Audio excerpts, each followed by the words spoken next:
आपसे पूछताछ करते हैं। बोलिए। मेरे को गलत तरीके से केस लगाए थे, नहीं मिल गए।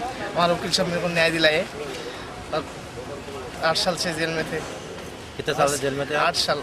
8 साल से जेल में। 2005 में अपने हैदराबाद के पुलिस, गोपालपुरम पुलिस, इनको विश्वास जी को दिल्ली पुलिस वाले अरेस्ट किए थे इनको, वो वहाँ पे किसी केस के मसले में।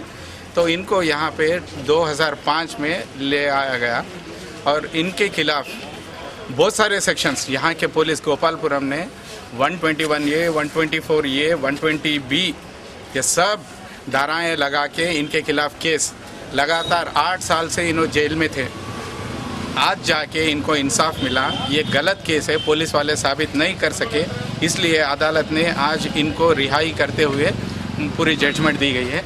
इसके लिए कामयाबी का पूरा हकदार हमारे जज भाई को जाता, क्योंकि उन्हें ये केस आर्ग्यू करें और साबित कर सके कि ये बेगुनाह है।